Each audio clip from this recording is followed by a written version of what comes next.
जो हमारे young protesters हैं उनसे, भैया प्लीज शांत हो जाइए, डिस्टर्ब मत कीजिए। जो हमारे यंग प्रोटेस्टर्स हैं अलग अलग स्टेट से, उनसे मेरी अभी मीटिंग हुई थी, डिस्कशन हुआ था, फ्रैंक डिस्कशन।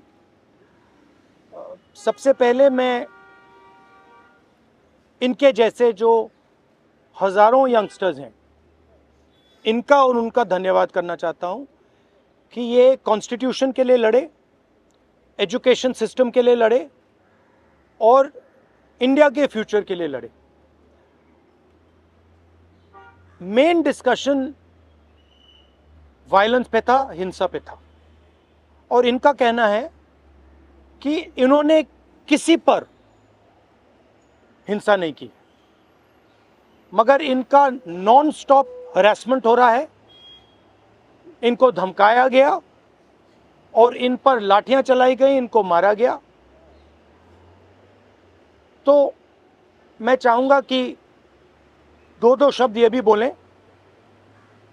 बहुत अच्छा लगा क्योंकि मेन बात इन्होंने बोली कि देखिए, जब अन्याय होता है, चाहे किसी और पे भी अन्याय होता है, एज ए सिटीजन हमारी जिम्मेदारी है कि उस व्यक्ति को हम प्रोटेक्ट करें, उसकी रक्षा करें। और ये मुझे कॉन्स्टिट्यूशनल वैल्यू लगती है, नेशनलिस्ट वैल्यू लगती है। I am very proud of all of you.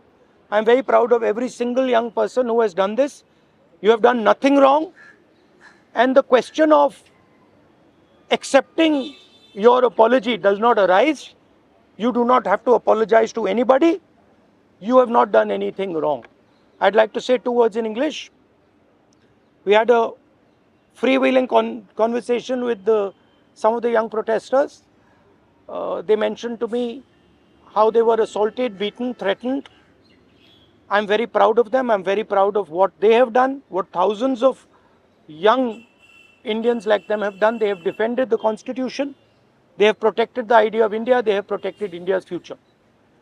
Complaining about the education system, which is a flawed system, a collapsing system, a useless system, is not a crime. If anything, the system needs to be changed. It needs to be corrected. And that is all they were asking for. They were not doing violence, they were not being aggressive, they were not being nasty. They were beaten, they were assaulted, they are threatened. Accepting their apology, forcing them first, sending gundas to their house. महिलाओं के घर में गुंडा भेजने के बाद forcibly उनसे apology, 15 साल की बच्ची से अपॉलॉजी लेना और फिर उस अपॉलॉजी को एक्सेप्ट करना, accepting that apology is complete nonsense. We do not accept it. We want a education system that works. We want exam leaks to stop, and we want the future of this country, who is them, to be respected and protected. So would you like to say a word? Talk. Hello everyone, मेरा नाम है रिया अहीर. मैं वो लड़की हूँ जो Mumbai police के सामने आ गई थी. यू गाइस से कि ये वो लड़की है जो वायरल हो गई है, जिन्होंने मुंबई पुलिस को रोका था. बट मैं मीडिया से ये कहना चाहूँगी, मैं वो लड़की हूँ जिन्होंने 20 बच्चों को अनलॉफुली डिटेन होने से रोका था. Please change your narrative, change your perspective. पर जो भी मैंने किया उसकी वजह से मुझे बहुत हरास किया जा रहा है. ट्रोलिंग नहीं बोलूँगी मैं, क्योंकि ये ट्रोलिंग नहीं है, ये क्राइम है.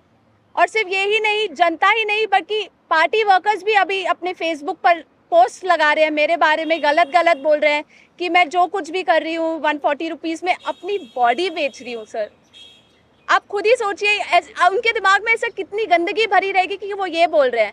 27 को मैंने क्राइम रजिस्टर करवाया था. आज 5 तारीख है, मेरे हाथ में अभी तक FIR नहीं आया है. ना ये बेटियों को पढ़ने दे रहे हैं, ना ये बेटियों को बचने दे रहे हैं.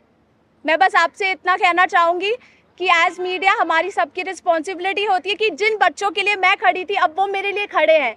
एज ए सिटीजन हमारी भी रिस्पॉन्सिबिलिटी है कि एक दूसरे के लिए हम खड़े रहें. Thank you. एक सेकंड.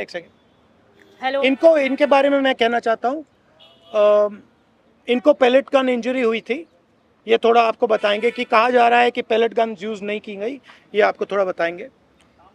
मेरा नाम नूतन टोप्पो है और मैं झारखंड से बिलोंग करती हूँ। और प्लेट गन मैं अपने आँखों से देखी थी कि हमारे साइड गन पॉइंट किया हुआ था, और जैसे ही मैं मुड़ती हूँ ऐसे पीछे से मुझे गन फायर किया गया। और मुझे पता, अच्छी तरह से पता है, मुझे गन से ही फायर में लगी है, प्लेट गन से ही लगी है, बस मुझे ये पता है। पर जब जब देश में जंतर मंतर में 20 तारीख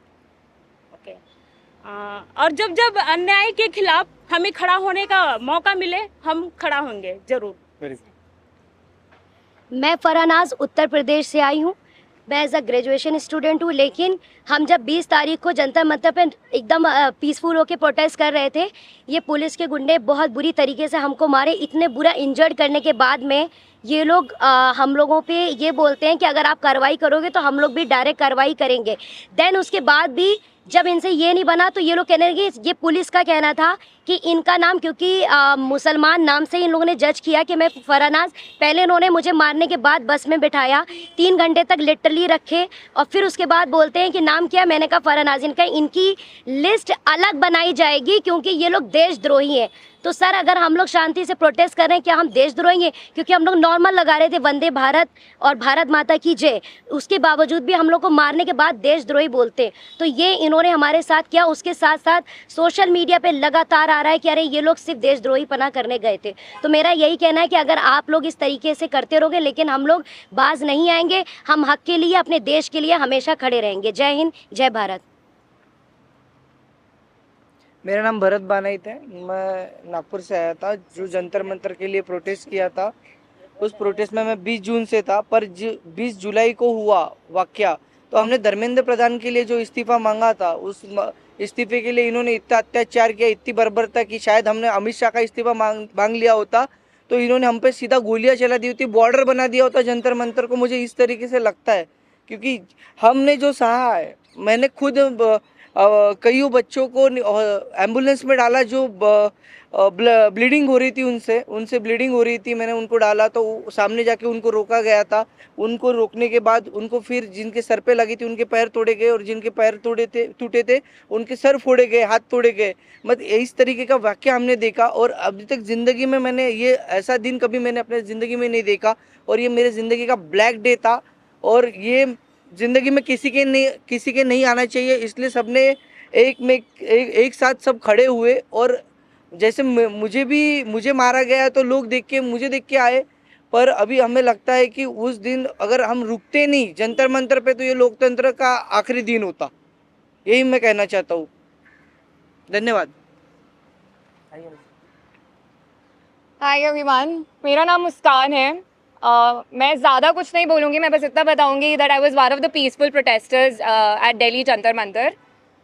मेरा सवाल बस ये है कि जब मैं शांति से चल रही थी तो पुलिस ने मुझे मारा क्यों? आरएएफ ऑफिसर्स ने मेरे ऊपर लाठी क्यों बजाई? और जब ये साफ साफ रूल है कि आप थाई के ऊपर नहीं मार सकते हो और एक मेल ऑफिसर किसी लड़की को नहीं मार सकता, तो एक मेल आरएएफ ऑफिसर ने why did he try to jab a baton into my buttocks? मेरा बस इतना सा सवाल है। और अगर इसके लिए जिसको भी उसने ऑर्डर दिया था, अगर वो आके मुझसे माफ़ी मांग ले तो मुझे भी बहुत खुशी मिल जाएगी। एंड सेकेंडली, क्योंकि मैंने बोला कि मेरा नाम मुस्कान है, मैं एडिशनली ये भी ऐड करना चाहूँगी कि सरनेम मेरी शर्मा है। और ये मैं इसीलिए बता रही हूँ क्योंकि आजकल हर कोई मान के बैठा है कि मैं मुस्लिम हूँ, और इसीलिए मुझे और ज़्यादा गालियाँ मिल रही हैं। And that does not tell anything about me, but that tells a lot about the narrative जो इस कंट्री में अभी सेट हो रहा है कि अगर इसने सरकार के खिलाफ बोल दिया तो ये तो मुस्लिम है, और जैसे ही आप किसी को मुस्लिम बना देते हो समहाउ वो अपने आप ही एंटी नेशनल कैसे बन रहा है। तो हम इस नैरेटिव को बहुत ज़्यादा आजकल फॉलो कर रहे हैं, और ये जितनी भी ट्रोलिंग आजकल हो रही है इंटरनेट पे, जितना भी हरासमेंट हम लोग फेस कर रहे हैं, ये इस कंट्री का नैरेटिव बताता है बहुत साफ साफ। थैंक्स। आप सब लोगों से सवाल है कि आप ज़्यादा इंटिमिडेट किया जा रहा है, आप तरफ डराया जा रहा है, आपकी कनेक्शन हो रहा है, even when you are standing here, what makes you standing here? No, but I want to say something else, which is even more powerful. That there are young people who are standing here in front of India's press. But Amit Shah and the Prime Minister don't have the courage to stand here. अगर ये बाहर जाएगा उसके बाद हमें रोज़ और गालियाँ पड़ने वाली हैं। What makes you standing They are क्योंकि Indian. कल को मेरे साथ गलत होगा, मेरे साथ कोई आके खड़ा नहीं होगा अगर आज मैं दूसरों के लिए आवाज नहीं उठाऊंगी। और ये ऐसी कंट्री है, टू बी वेरी ऑनेस्ट, जिन लोगों को मेरी सुरक्षा करनी चाहिए उस दिन मैं उन्हीं लोगों से पिट रही हूँ। So as a woman of this country, please tell me where am I suppose to go to for my protection. मुझे बस आप इतना बता दीजिए। Just 1 second. One second. मेरा बस एक सवाल है जो भी ये देख रहा है उनसे, क्या जस्टिस आपको सिर्फ तभी मिल सकता है जब आप कोई कॉन्स्टिट्यूशनल वर्कर हो, या आर्टिकल 14 के हिसाब से जस्टिस सबके लिए इक्वल है? ये मेरा सवाल है। So no, last thing I want to say. 1 second, we're not taking any more questions. Last thing I want to say is that for them to come here, जो आपने बोला, it is an act of courage. It is not easy for them to come here. They are facing harassment, they are facing violence, they are facing torture, and I am very proud that they have the courage to speak so eloquently, so beautifully about what they are feeling.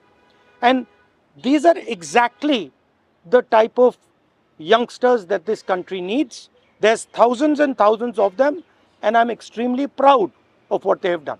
Final thing, the person who is responsible for this violence, the person who has had the pellet gun fire into this young lady, the person who's had the pellet gun fire into that young man I brought here, the person who has turned the police force against this young lady who's asking for their protection is Mr. Amit Shah, is the Home Minister of India.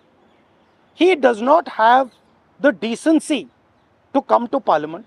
He does not have the decency or the courage to comment on what has happened. And there's only two possibilities. One, he did not know that this violence was being carried out on the children, in which case he's incompetent.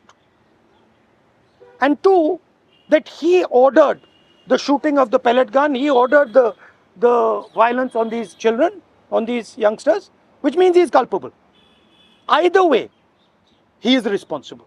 Thank you very much, and thank you very much for coming. All the best. Thank you.